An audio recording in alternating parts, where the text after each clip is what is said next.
So, welcome everyone. My name's Margaret Felice. I am the executive director of Boston Singers Resource. We are running the Spring 2021 Composers Lab, pairing composers and singers to create new music. And we are kicking that lab off tonight with a conversation with Lori Laitman. We are delighted to have Lori back with us. She spoke as the guest of Barbara Quintiliani at our Summer Institute last summer and shared such great stories and insight with such humor and kindness that I thought she would just be perfect to have back to give us some food for thought and some examples and maybe some advice on the process of composing vocal works. So, just a brief bit of her bio, described by Fanfare magazine as one of the most talented and intriguing of living composers. Lori Laitman has composed multiple operas and choral works and hundreds of song settings, texts by classical and contemporary poets, including those who perished in the Holocaust. Her music is widely performed throughout the world and has generated substantial critical acclaim.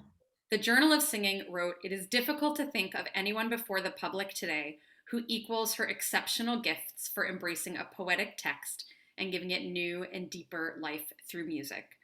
Her full bio is on our website. It lists a number of her recent projects and accomplishments, including quite a bit of work in opera, which I'm eager to ask her about in a couple moments.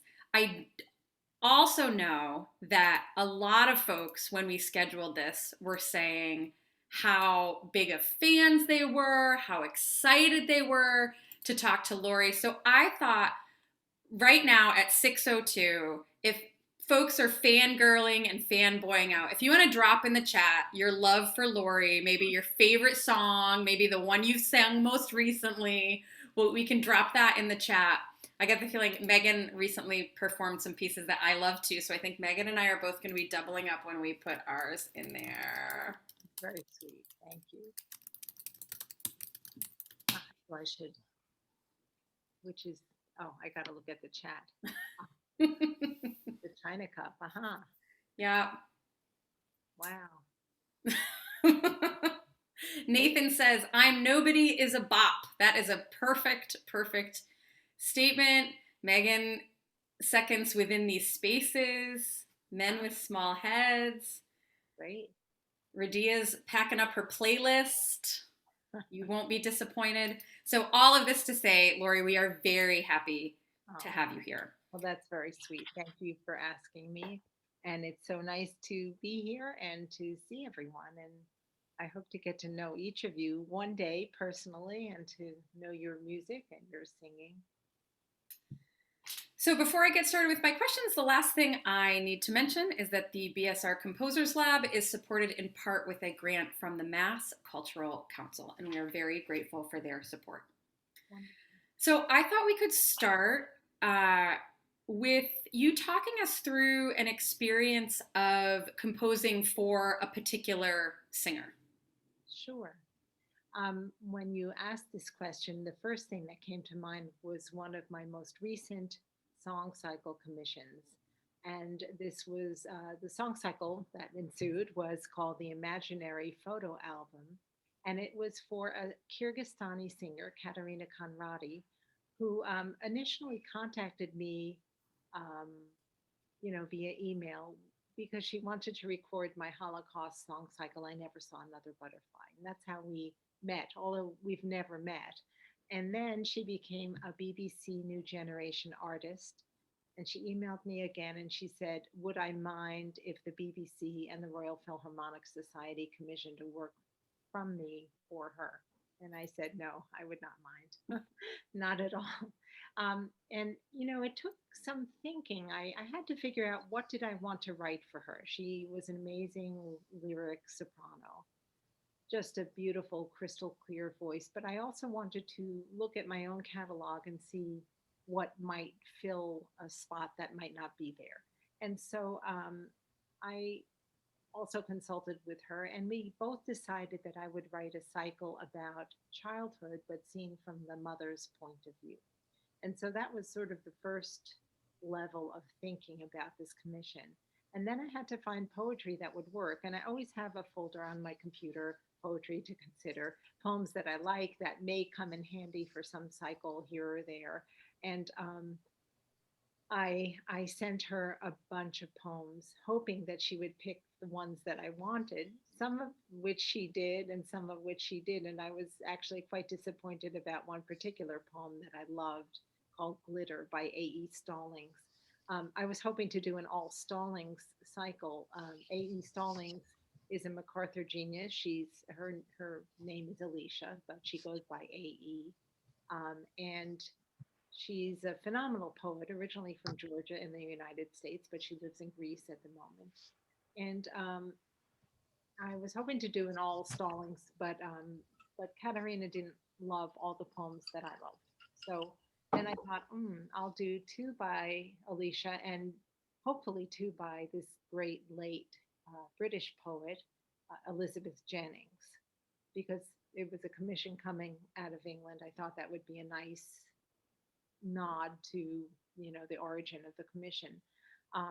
And so we agreed on two poems by Elizabeth and two poems by Alicia. But then I had to apply for permission for the poems by Elizabeth Jennings.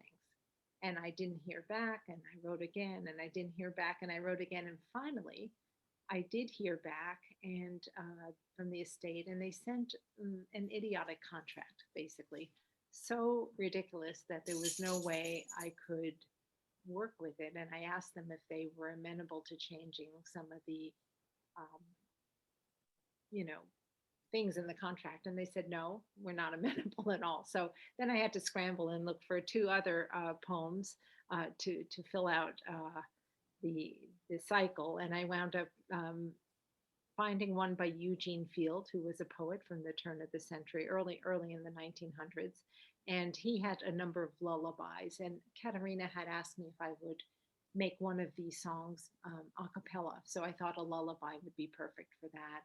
And then I turned to one of the poets that I had worked with, and I knew I could get permission from rather quickly, Joyce Sutphin. And so I structured this narrative where the first poem is called Ultrasound, and it's about the first ultrasound for the first child that Alicia had. And then I had the lullaby, which was sort of as the child grew up and you were singing to it. And the third poem was also by Alicia. It's called Listening to Peter and the Wolf with Jason, age 3, a true tale about her firstborn and how they listened to Peter and the Wolf. And I had always loved this poem, but I didn't know whether it could really be set to music because it had so many references to Peter and the Wolf. And it would be such a challenge to incorporate Prokofiev's themes within my own song, especially since the themes happened in a different order in the poem than they did in the Peter and the Wolf. But I did it, and I'm very proud of it. And then the cycle ends with the imaginary photo album, which is a mother recalling all of the photos of her child when the child was young. So so I constructed that, but then after we decided upon that, I still had to have the BBC and the Royal Philharmonic Society weigh in and give their permission because that was part of the contract. So it was a multi-layered process in terms of finding the right poetry, uh, trying to get the permission, and then writing the piece. Finally writing the piece, and then of course with COVID, the premiere was delayed, and then it was delayed again. It finally happened in Wigmore Hall last October. I was supposed to have been there along with Joyce Sutphin, the poet of the last song, and of the last poem, and neither of us could attend, unfortunately. But it was just interesting how the whole commission came to be through a different piece of mine and meeting the singer virtually through my music. So does anyone have any questions about that or that process?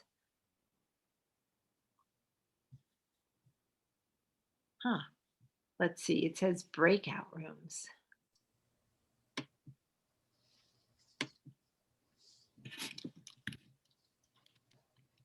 Let's see. Hey, Margaret, you're muted. Thank you. I was going to ask a follow up about choices you make about vocal vocal choices that you make in your writing.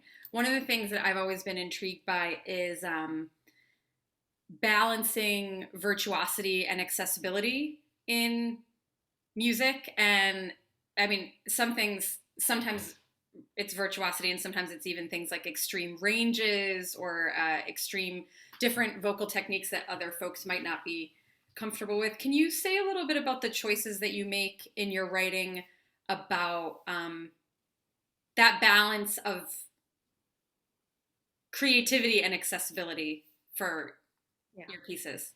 Well, first and foremost, I try to be kind to the human voice and to singers. And so it annoys me greatly when composers, even if there's a good textural reason maybe for having something in an extreme range, I just wouldn't do it because I wouldn't be that unkind to the voice, you know. So I think my natural instincts are to be within a reasonable range, and um, I mean, there are things that I remember writing, like a two octave leap from a B to a B, and Warren Jones during a recording session said, that's you can't make too many takes of that, um, um, but I mean, of course, I try to honor the singer, but of course, I have to honor the words too. So I'm always searching for the best way to present the words, both in creating a melody that is singable, so that allows the singer to be expressing the words with the least effort to the audience, and then you know. Do what I can to create the drama. And sometimes, because I'm working from a lot of the time with imagery, creating an image with a melody or something like that, pitches, while important to me, and I certainly have this overarching sense of having one note connect with another over the span of a song or something, or there's like this over architecture to my music.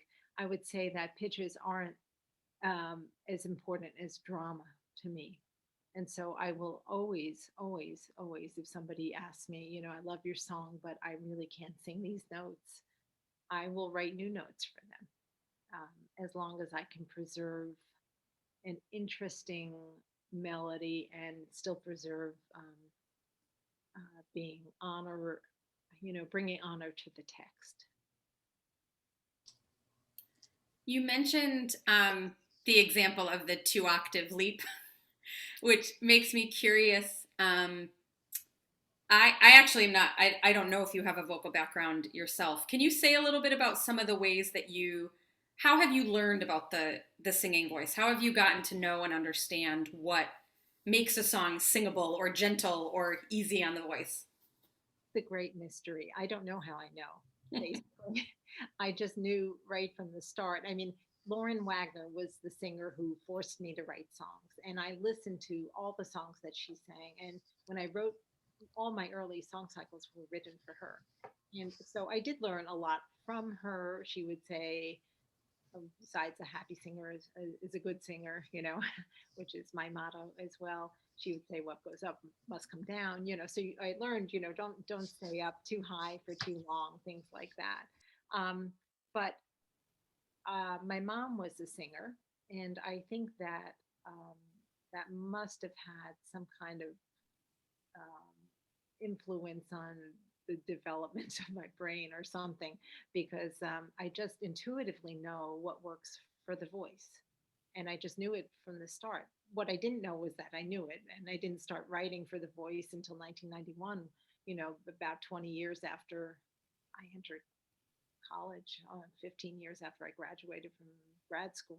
I just it wasn't on my radar to read poetry, to listen to singers, to write for opera. It was just um, the only reason I did it was because Lauren forced me to do it. And then I wrote that first song, and it was easy for me to write it. And I thought, it's easy and it's pretty. I want to do this again. And then it just kept doing it. And like I said, honestly, I have no idea. I mean, I was a flutist by training. So I have a sense of melody and I'm geared towards melody. But in terms of knowing that it's good for the voice, that I don't know how I know, other Well, than we it's we are glad you got dragged into it because it has certainly enriched the repertoire. Um, you mentioned poetry in talking about the big picture of what you do.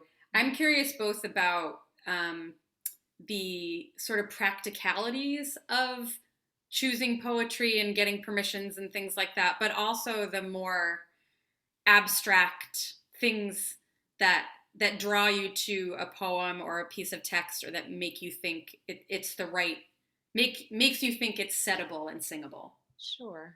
Well, I mean, obviously, very dead poets are are very easy to get permission for. So that is a wonderful thing to have. And we're so lucky that we have Emily Dickinson and so many other great poets who are now in the public domain, including Robert Frost, who just came into the public domain, although I haven't said any Frost yet.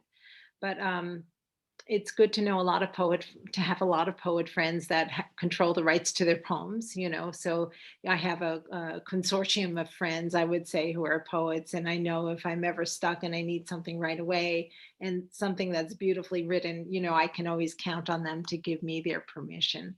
And In terms of what to look for, um, I try to only set really well written poems, because the better the poem, and that but if a poem is can be well written but too complex for a song, you have to have something that can be understood at least on its basic level orally, because that's how people are going to hear the song. So if you have a poem that's really, really complex and has a lot of mental layers and you have to constantly think about the meaning, it's probably not ideal for song. And even some of Emily Dickinson falls into that category. I have spent months figuring out a line in the song, written the song, and then I forget what I figured out. Even now, I go back and think, what did I figure out? What did she mean here? So it's good, of course, if you have a song that tells a story, a poem that tells a story. That's always works well. If it's not too short, not too long, if it doesn't have a lot of homonyms, because that can be tricky in oral presentation. Um, but mostly, I think something that is a good work of art that can be understood on many different layers, that has an interesting, not only over the ground, let's say if it was a plant, but a nice top, but has a lot of things underneath in the subtext, um, that allows for the music to come in and express what's really going on underneath the words.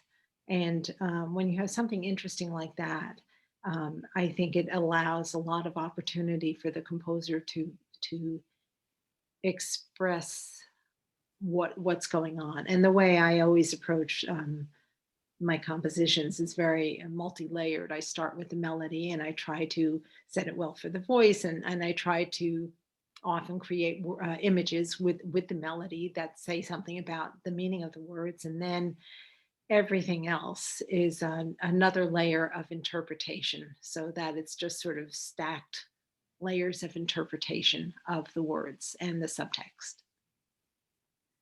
When you are putting together a cycle, Mhm.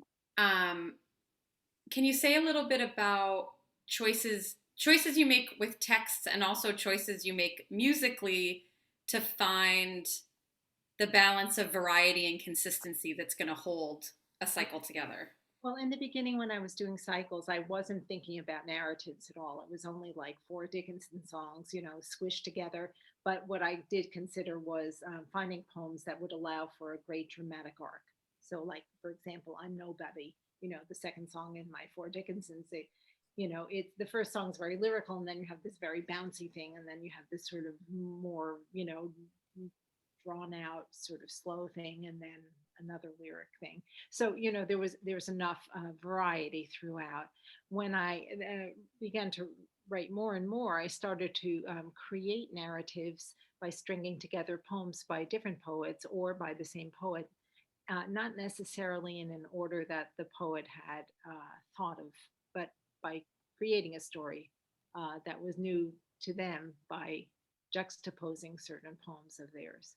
And also, when I began to do that, I also began to carry over themes, just like each song for me is a miniature opera, but a cycle is like a little bit larger than a miniature opera. It's not an opera, but I do carry leitmotifs through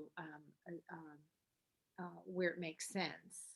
In that imaginary photo album song cycle that I mentioned at the very, very end, it made sense as the mother was looking through the photos of the child growing up to bring back melodies from each of the songs and put it at the very, very end of the entire cycle, sort of sewing it all up nicely, but also, uh, giving a nod to what had gone before.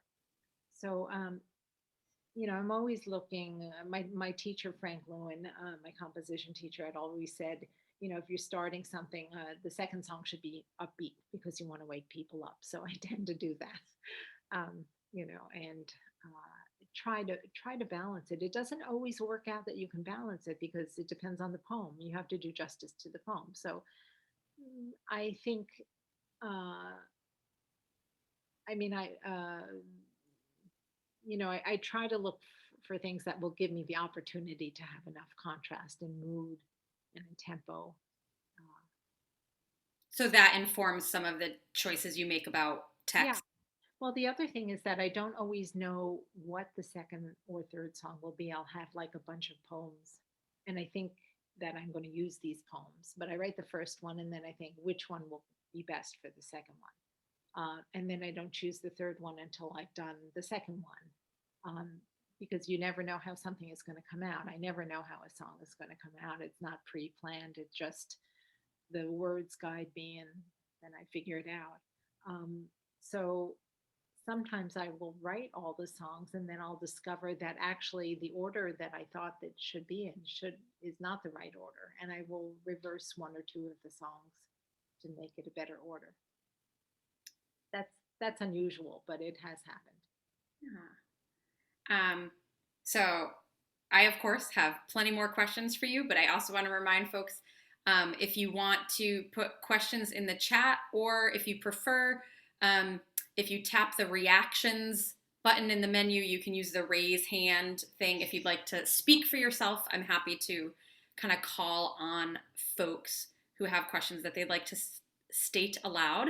And it sounds like Jenny is ready to chime in. Go ahead. Hello, thanks for being here. I My question was, what tends to be your approach to using repetition regarding text versus music? Because music, of course, is a medium that tends to rely quite heavily on repetition, where Mhm. poetry, the repetitions are very deliberate and only used in specific cases. And is there a balance that you find is effective to strike between those two things? Well, I think it's a great question. I don't have any issues with repeating text.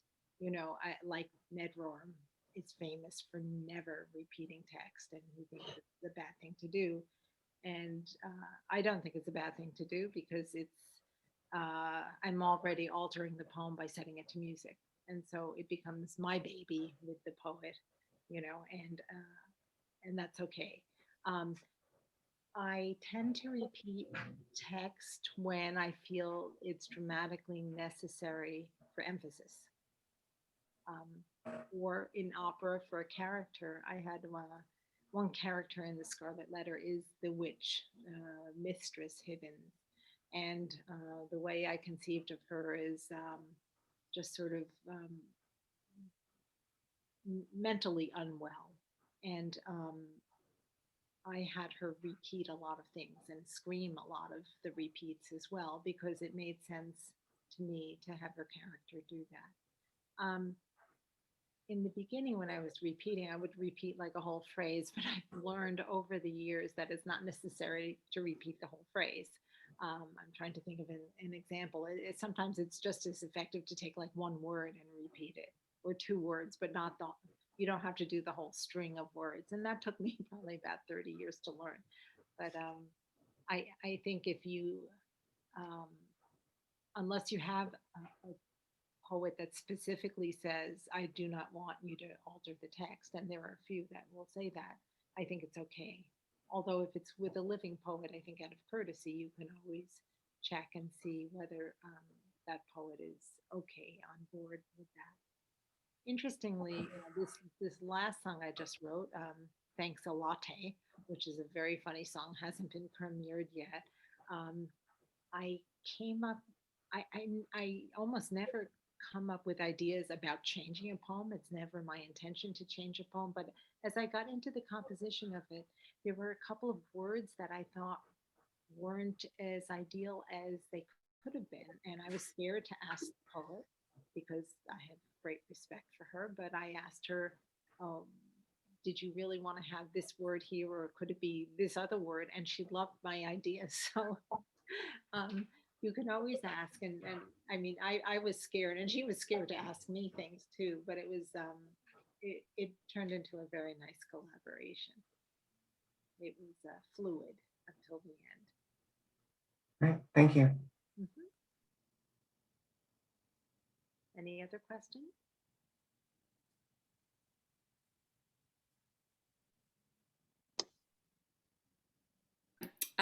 Being muted is a sign that I should pass off to Megan. Next question, and then when I'm out of questions, I will come on back. Go ahead, Megan. Nice to see you. Nice to see you too. I'm curious hearing you talk about all of your poet friends and how you didn't start off writing songs. I'm wondering if your love of poetry predates your songwriting. No, it No. doesn't. Mhm. It comes right along with my songwriting. And that's when I really started to read poetry. Of course, I read poetry in college because I had to, but it was not a lifelong love. But now it definitely is. And I think for me, having personal relationships with so many of my poets who have become part of my extended family, it's very important. I mean, I've said, interestingly, a lot of Mary Oliver. I'm one of the few composers that she gave permission to. Mhm. And I think she was pleased with my work, but we never became friends, unlike 90% of the other poets who I became very close with. So it made me, not want to set her poetry as much as setting the poetry, the people that I became friendly with. That's interesting. Well, you have such like a amazing deep connection with the words. It's really moving. Thank you. Any other questions? Carol, go ahead. Hi, Laurie. I'm really enjoying this so much. How do you approach the accompaniment of a song? Because you play the flute, and I see the grand or baby grand behind you. So, how do you approach the harpsichord, the arrangement of your Yeah. Well, it's interesting. I do that last. I mean, when I'm composing, I do the vocal line, the melody, and I always have a very, very bare bones but pretty definitive idea of what harmonies I want to use. And so, like, I'll just have the melody, and then I'll just scratch in like A flat or E flat or whatever underneath. But I don't flesh out the accompaniment until I feel like the vocal line is done. And then I have to see what can I do to make it interesting. And sometimes I don't make it interesting. And my husband is a lawyer, but he's a musician, and my kids are all musicians, and they all married musicians. And when they were growing up, and I was writing stuff, I remember um, a lot of criticism from them. And my husband, if he gives me a look, he doesn't have to say anything. I just know he doesn't like it. But one time he did say, like, you can do better than that, I think is what he said. He said, that's boring. So I had to think of what else I could do to make it interesting. And it did make it much more interesting. And now my daughter's a composer and she's like right on the button. If there's any weakness in my song or, if I show it to her, she is right there, like to twist the knife, as it were, is to say, oh, mom, you can do better over there. So they keep me on my toes, I guess, and sometimes I argue back and I don't want to change something. But if I can get my daughter's approval and my husband's approval in particular, I feel very good. But so I'm trying to find inventive things, and my accompaniments are always very independent, usually of the voice. Sometimes too much so. In fact, I just finished my chamber opera Uncovered, which only has 4 instruments in the orchestration, and the accompaniment was so independent. I felt like I didn't give the voice enough support, so I went back and I reorchestrated it right after I orchestrated it to lend more support but still maintain its independence.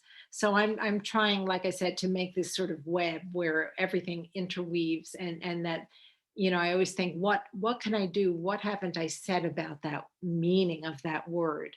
Is there something I can do with the accompaniment to show something? In my opera, The Three Feathers, there are children's choruses of frogs and bats and rats, and the frog music is comprised of a lot of leaps because they're frogs. And the rats, well, they've got their own tune, and they're sort of crunchy little things. But it's meant to give an insight into the psyche of the character, at least in the operas, and in the songs, it's just a lot of painting, a lot of word painting. Uh, so that sometimes the voice is just floating over the word painting. We also have here, oh, David, I see you. I want to ask one other quick question before we hear from David. Because we also, since we're talking about piano, we also have here our staff pianist, Brendan Shapiro, who's going to be our pianist for the program and lead sort of the first full rehearsals. So I wondered, Brendan, is there anything else you wanted to ask on this topic while we're talking about specifically keyboard accompaniments? I hadn't really had a question in mind specifically about the accompaniment. I did, so I've played a number of your cycles, and I've really, it's been a real privilege. And something I've noticed about your composition is that there's such specific text painting, both in the vocal line and the piano. There'll be like an image, I forget which song it was, but there's an image of like lilacs, and then the harmony you use, it like evokes the scent of lilacs so perfectly. So I really admire that about your sort of the way you structure your songs, is that there's sort of this very micro like attention to specific images. And I wonder how you sort of balance that with because you do it so brilliantly, and it's kind of amazing how you balance the specificity of those moments with like the keeping the piece unified as a whole as well. That's a good question. I am very, very specific to the words, and sometimes I can find a motif that is very specific to certain words, but it can also fit interestingly, within that poem and be used in multiple ways. For example, is in my song Pentecost, where there's a line, when memory repeats its prosecution. And what I did was fold the vocal line over with just 4 notes. When memory repeats its prosecution, which is this repeating and illustrative of the meaning of the words. But later on in the poem, and I don't think that it was connected in the poet's mind, but I used that same motif for when for stirring the ashes, and there was another thing. So I find ways to use those and make it work. I don't know. Obviously, it has to tie together. Can't be a string of lots of different paintings. Everything has to gel, as it were. So I don't know how I do it, but I do it. I will say one other thing about my accompaniments. because all of my early songs were written for Lauren and her pianist, Fred Weldy, it came back to me from Lauren. Fred made a comment about how easy my piano part was in the first song I wrote, The Metropolitan Tower. I didn't really know what I was doing there, so I was just sort of patterning that song on Paul Bowles's Secret Words. And I just thought, oh, well, here's a beautiful melody, and the right hand is sort of playing the same melody. So that's what I did for that. And then it came back to me from Fred that, it's too easy or whatever. So I made sure after that I was going to write challenging parts so that Fred wasn't going to criticize my works. So that was also an impetus. A peek behind the curtain. Yeah. David, let's hear your question. Let's hear your voice. Yes, hello. This is a pleasure. I am not related with your work for now. I'm going to look for your pieces because that sounds like really, really exciting. And I have a question. So about the collaboration, the process, like you said, that you work with Lauren and her pianist to create this music. I think that is goes hand in hand with the process that we are going to start.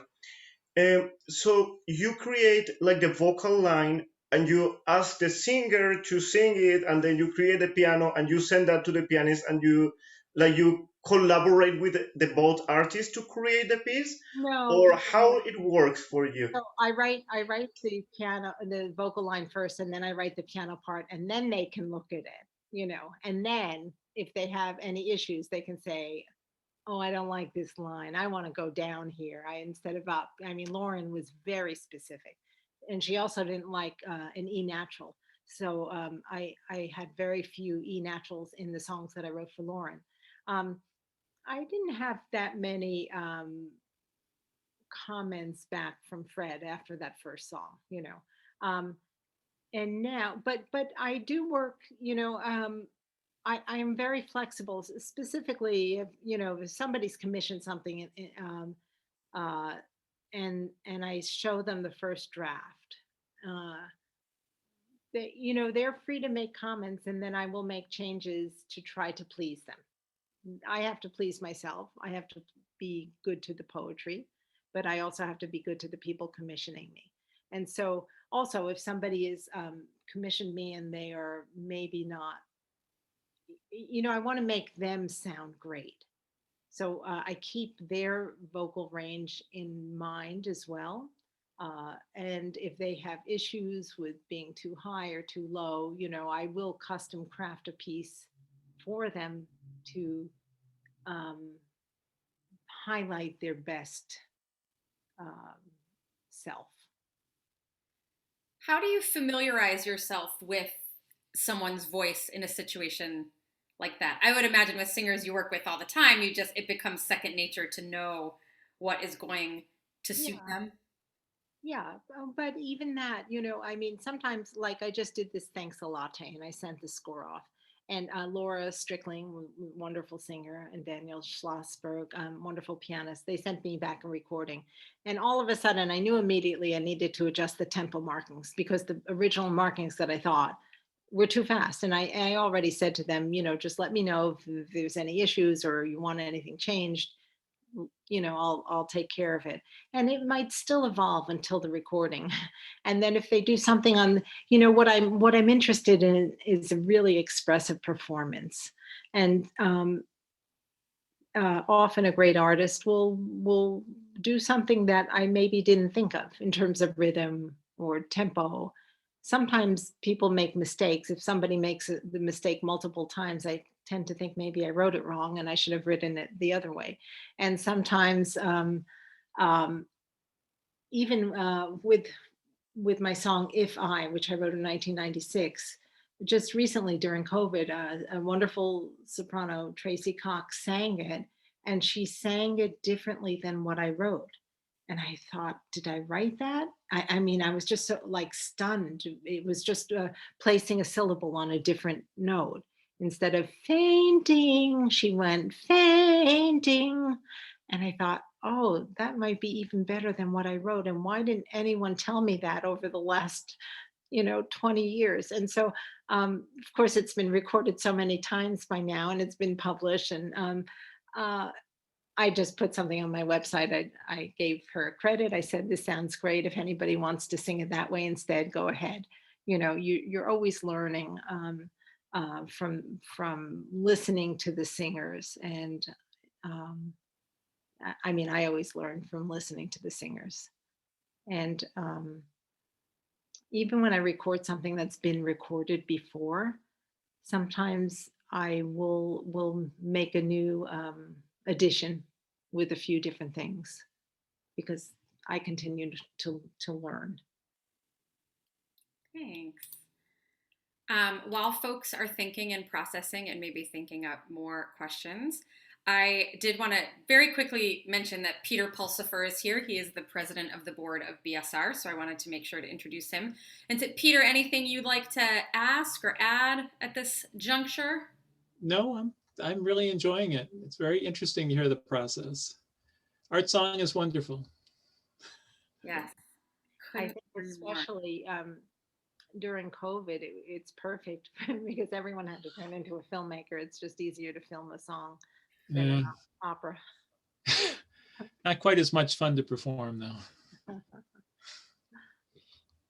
Speaking of, I did want to ask more about your experience in opera, thoughts on, I mean, some of the differences, of course, are so obvious between composing art song and opera, but anything new anything that composing opera has sort of opened your eyes to, or ways that it's then in turn affected your composition of art song? Just say a little more about. That's a great question.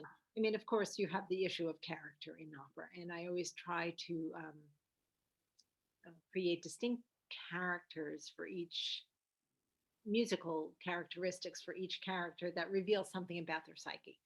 So, for example, I mentioned the witch from Scarlet Letter, and she was always repeating things, which showed her sort of nervousness and her instability.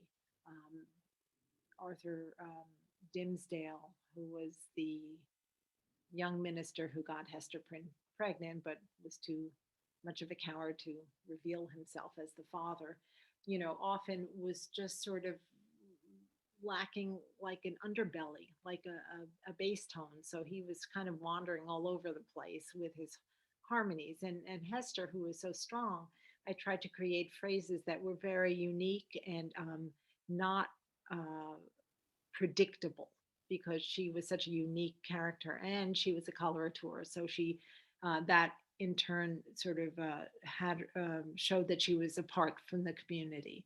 And the community, which was so rigid, always sings in this sort of 4/4/4/4/4/4, or has a call and a response, which shows what they are like. And Chillingworth, who is the husband that was presumed dead but comes back to find Hester pregnant, becomes obsessed with finding the identity of the father of the child, and he is always spinning this little tune throughout the whole thing. I mean, it will go into variations, but it just shows his doggedness and his obsessiveness. So you have to find ways to show what's going on in the character, and that's just with the melody. Then you have the orchestration and range and everything, like I said, is like in my songs, is meant to show, to reflect on the text and the subtext. So what I learned, a couple of things I learned about writing opera. First, I mean, timbre is essential in opera, whereas in my songs, timbre is way down on the list of things that are important to me. Because the nature of my songs and the way I compose, it's the melody and the harmony that's the DNA of the song. And so because of that, if the accompaniment can be transposed and not sound too muddy or too high or whatever, these songs work equally well for basically any voice type. And so I have multiple editions and variation, arrangements of my songs because it can work. But that could never happen in opera. So that's a huge difference. But when I first started writing opera, it was the same approach: honor the words.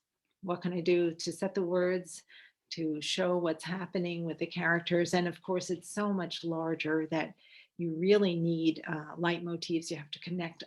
Not only does each scene have to have its own dramatic arc, but all the scenes together have to have a dramatic arc. And it's very, very hard to sew it all up at the end. I always think of it as a great big oriental rug, and you have to stitch up the corners and you have to make sure it's tight, because you want it to last. And it has to be organic. And I start at the beginning and I go to the end, and everything follows just from the very opening. I know some composers don't work that way. They'll write the arias first and then they'll write other parts of the opera. I could never, ever do that. It's just not the way I work.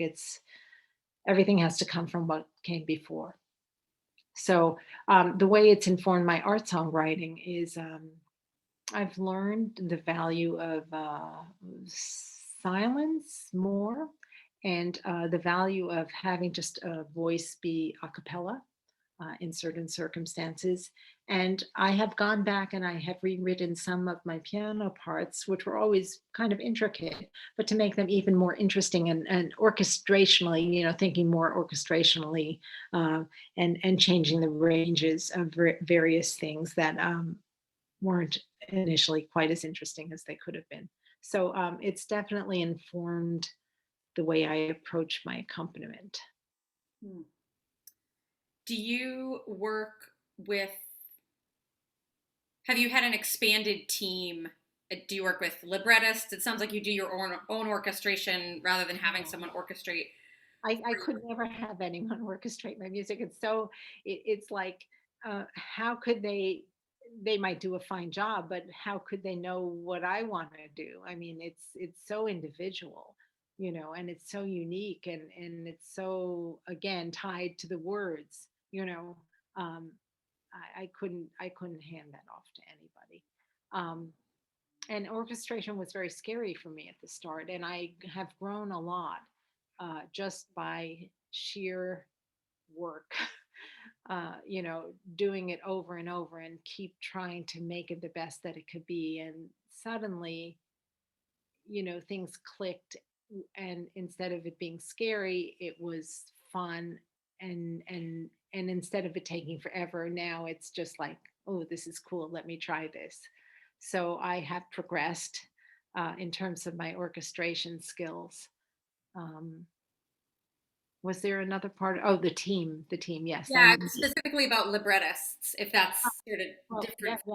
I have been so lucky to two of my wonderful poets that I've set many times, Dana Joya and David Mason, have been my two main librettists, but also Leah Lax, who did the libretto to Uncovered, which was based on a memoir she wrote. She was willing to re-envision her book for me. And with the opera I'm returning to write, Ludlow, which is about U.S. immigration seen through the lens of the 1914 Colorado mining town disaster, also came from a book that David Mason had wrote, and he re-envisioned it and wrote the libretto for me. And so I, like all three of my librettists, are incredible geniuses, and I'm just so blessed to work with them. But I also must say I have a wonderful director, Beth Greenberg, who had spent 23 years as a director at New York City Opera. And she directed my Scarlet Letter, and she directed my Three Feathers, and she's directing another presentation of Three Feathers. And she has been also quite wonderful in terms of helping both me and the librettist sometimes figure out a path here or there. One example, in this Uncovered opera, chamber opera that I just finished, there is this beautiful aria I wrote for the character of the husband. And he sings an aria to his child that no longer is, of what could have been. And then in the middle of the aria, I had just an instrumental interlude, and I played it for Beth. I sent her the files, and she said, that it's too long. Why do you have that instrumental interlude in the middle of the aria? I said, I'll look at it. And I looked at it and I thought, well, that's just what I want. That's your problem. You're going to have to figure out what to do during that. And then when I went to orchestrate it, I get to that spot. I think, why do I have this big instrumental interlude? It was Beth's instincts were so correct, but I couldn't see it until I got to the final stage of orchestrating. But it's very helpful to have an extra pair of trusted eyes and ears. Somebody who has vast experience in opera is just wonderful. So I'm so grateful to have this team of people that I love and respect to help me, because it's a big job. And I have a great copyist too, Azalea, Jane, Eliza. So that's essential too, because it's just too much work. It's really inspiring for me to hear about all the relationship building that has been a part of your career, and building a team and reaching out to people and meeting new people and valuing the people there. I've always really believed that the relationship element of music is one of the big reasons to do it. Like it's an outlet for generosity, and it's forming these connections and sharing things with other people. Any specific thoughts on sort of the team you've gathered over the years and kind of how people have come into your life, how you've found the right people to collaborate with, and how you've maybe figured out who's going to be sort of a partner for life? Yeah, it's interesting because not only do I have my team for operas, but I have my team for recordings. I've used the same sort of stable of artists multiple times, Warren Jones, Randy Scarlata, Shari Gruber, and then, some people, Jennifer Check, I've just been so lucky because they have come to know my music and my style, and I have come to learn so much from them. So how do they come into my life? Just sort of sometimes happen chance. I mean, Lauren and I were roommates in Interlochen, so that's how she came into my life, and that's how I met Fred. And then some people knew Lauren, so I met some people through Lauren. And then at the very beginning of my career, I was trying to get people to play my music, and I would go to concerts of singers, and afterwards I would go backstage and I would say, "I am Lori Laitman, and can I send you some of my music?" And they'd say sure, and I'd send it, and I would never hear anything. But the big turning point for me was actually going to a concert that Randy Scarlata gave in 2000 at the Kennedy Center. He was singing a Winterreise, and I went backstage afterwards, and I did my little spiel, and he said, "I know who you are." It was like, wow, that was thrilling for me. And then he was on my next CD, and he did several concerts with me, and he introduced me to Shari Gruber. And the way I met Jennifer Check was just sort of happenstance. She was singing my music at her senior recital at Westminster and invited me. Normally, I wouldn't travel 4 hours to go to see an undergraduate that I didn't know sing my music, but it happened to coincide with my oldest son looking at Princeton, which was nearby. And so I went, and that's how I met her. And so a lot of it is happenstance, or friends of friends of friends, and word of mouth. And I'm just also, my engineers have been great. And that's another thing when you're making a recording, you want to have a great engineer. So I've worked with Ed Kelly and with Bill Malone in Chicago. And it's always good to have a good engineer. Just hearing talk of the different cities where things have been done. Do you have any connections to Boston? This is just my own curiosity. Well, my son was born in Boston, my first son. I used to live in, I think I lived in Brighton. I can't remember where I lived, or is there an Alston? Alston, Brighton. Yep. Yeah. That's it. That's where we lived for 1 year. My husband grew up in Newton, so we have connections. He grew up there, and much of my family lives on Cape Cod now. So not quite Boston, but close. Well, they call Boston the hub of the universe, so I always like to make sure that people have some connection to this. And then, of course, there's the great Barbara Quintiliani. Yes. I forget exactly how I met Barbara, but she was one of the young artists at Washington National Opera. Actually, I think I had wanted to meet her for a long time, and then when she came to Washington, we somehow managed to get together. And she's just so wonderful. Yeah, we have been Artist.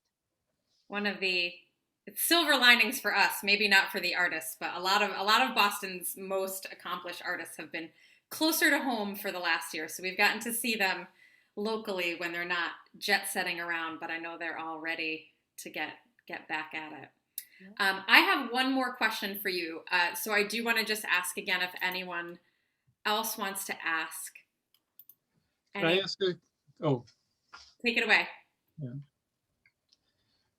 Well, I just wanted to ask about your schedule and your, it sounds like you have a bunch of projects now, or do you have like a? I was telling Margaret, I had so many projects and I wanted to clear the deck of everything and just not accept anything else because I want to go back and finish Ludlow, the opera that I started 10 years ago and haven't touched for 10 years. Because that's a big job, and that's what I want to do next. So of course I also have 2 new CDs coming out on Aces Productions. One will come out in May and one will come out in February. So those were 3 years in the making, 4 years in the making, where I did all the recordings. Are those CDs new material, or are they of things that have been? Both. Much of it is world premiere recordings, but there are some re-recordings of things that I revised. So if we wanted to get you to write something. Yeah. Well, I promised myself I'm not going to take any more commissions until I finish Ludlow. Got it. I'd be happy to write something after that. Good. Just wanted an idea. Yeah. Hey Yoon, it looked like maybe you wanted to ask something. Yes. Well, I happened to watch your opera for children, the Three Brothers. Yeah, on your website, and I was curious if there is any particular way of dealing with music for children, because the target audience is children. So I think there is another way or know-how for that kind of music. So are you asking, like, do you have to write differently? Yeah. Yeah, absolutely. First of all, you have to have a story that children can really relate to. And that's,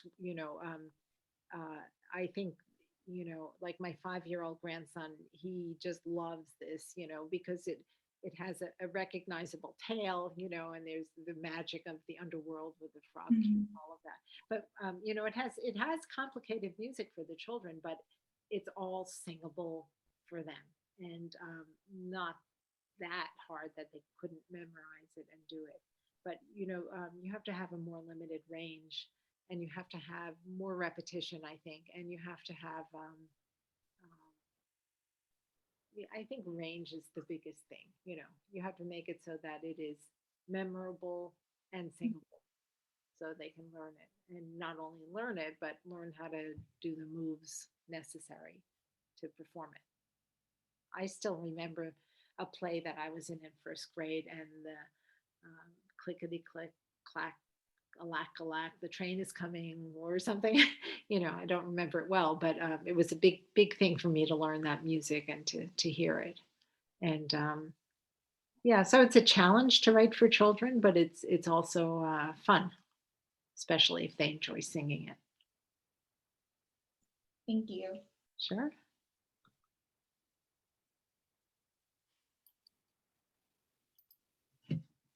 So my last question for you is pretty open-ended.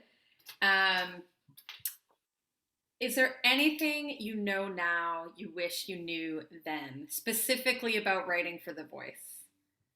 Yeah. Initially, I think what I didn't know was how to pace being too high. like I guess I would tend to write something too high for baritone or for tenor. I specifically for tenor. I didn't have a lot of tenor friends who could tell me don't do that. I had to learn it when I finally wrote for tenor.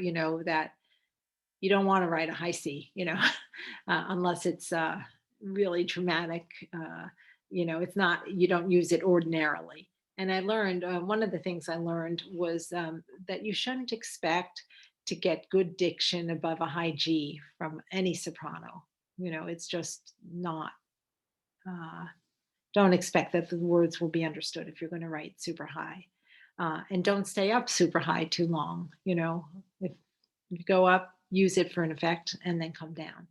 And it's okay to have the voice be soloed for extra drama.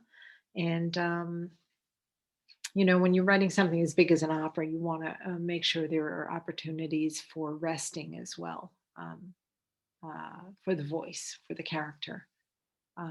It can't just all be constant. I think those are the biggest things, just the issue of range. Tessitura, I didn't even know what tessitura meant, so that would have been helpful. Well, thank you so much. Thank you so much. I know there's been a lot of food for thought. I want to thank everyone who attended tonight. Really thoughtful questions. Very exciting to hear sort of the things that you're hearing in Lori's music and to have a chance to have her talk about them as well. I want to remind folks that tonight, as part of the Composers Lab, was sponsored in part by the Mass Cultural Council. June 17th will be our concert for debuting music for the Composers Lab, 6 p.m. location TBD, but I have a couple spots in mind, hoping to do something nice and outside in June. If folks were so inspired by this that they just love BSR even more and they want to help us keep it together, our link to donate is right there. You can always find us at bostonsingersresource.org/donate, but no pressure. We were thrilled to have folks here, and I know that some of you did make a small donation as part of being here tonight, a little registration fee, so we very much appreciate that. But again, I want to reiterate how much we appreciate Lori, her music, and her generosity of time and spirit. And we're just so grateful to you for sharing from your experience and your heart today. Thank you so much for asking me, and good luck to everybody. And I hope to tune into your concert if I can. So please send the link. We certainly will. And thank you to everyone for being here. Go off and have a great night. And we will send out this recording if there are bits that folks missed. Okay? Can I get a link to that as well? Absolutely. Okay. We will send that your way. Thank you so much, everybody. Thanks, everybody. Good night. Good night.